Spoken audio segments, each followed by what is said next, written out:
Yemen की राजधानी सना। शुक्रवार की रात आसमान अचानक गोलियों और मिसाइलों की गड़गड़ाहट से गूंज उठा। यह हमला कोई आम हमला नहीं था, यह वार था जिसने हूती विद्रोहियों की जड़ों को हिला दिया है।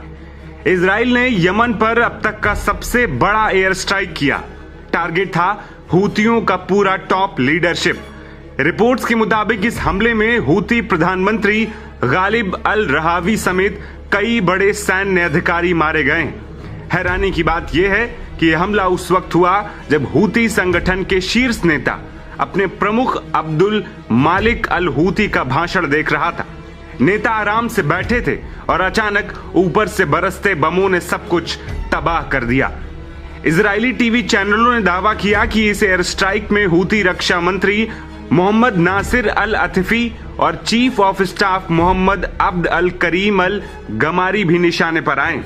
हालांकि अभी तक किसी की मौत की आधिकारिक पुष्टि नहीं हुई, लेकिन जिस तरह से यमन के अल जमहूरिया चैनल ने खबर दी है, तस्वीर साफ हो रही है कि हूती विद्रोह एक बहुत बड़ा झटका झेल चुके हैं। बताया जा रहा है कि गालिब अल रहावी अपने सहयोगियों के साथ सना के एक अपार्टमेंट में छिपे हुए थे और इजराइल की खुफिया एजेंसियों को उनकी हर मूवमेंट की जानकारी थी। इजरायली मीडिया ने इस बात पर भी जोर दिया है कि इस समय उनकी स्थिति अज्ञात है। सऊदी अखबार अल हथद ने बताया कि इजरायली वायुसेना ने यमनी राजधानी सना में उन घरों को निशाना बनाया जहां बड़े अधिकारी छिपे हुए थे। इजराइल को जैसे ही खबर मिली थी कि हूती नेता एक जगह इकट्ठा होकर भाषण देख रहे हैं, इजरायली वायुसेना ने टारगेट लॉक किया और चंद सेकंड में हवा से बरसे मिसाइलों ने पूरी इमारत को मलबे में तब्दील कर दिया।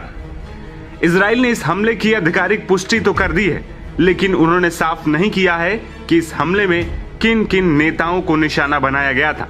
इसीलिए अभी दुनिया की निगाहें यमन पर टिकी हैं कि क्या वाकई हूती प्रधानमंत्री गालिब अल रहावी मारे गए, क्या हूती रक्षा मंत्री और चीफ ऑफ स्टाफ भी खत्म हो गए, या फिर ये सिर्फ अफवाहें। ये बात साफ है कि अगर ये मौतें कंफर्म हो जाती हैं तो ये हमला हूती विद्रोहियों के लिए सबसे बड़ा झटका साबित हो सकता है, क्योंकि एक ही रात में उनकी राजनीतिक और सैन्य कमान दोनों ध्वस्त हो सकती हैं। यमन की धरती पर इस वक्त धुआं उठ रहा है, जिससे वेस्ट एशिया में तनाव एक बार फिर अपने चरम पर पहुंच चुका है।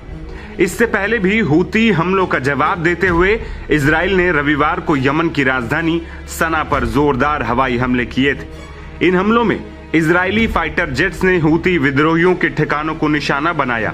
हूती नियंत्रित मीडिया ने दावा किया कि हमलों में कम से कम 2 लोगों की मौत हुई और 5 लोग घायल बताए जा रहे हैं। फिलहाल दोनों देश एक दूसरे का नमो निशान मिटाने में लगे हुए हैं, जिस पर पूरी दुनिया की निगाहें टिकी हैं।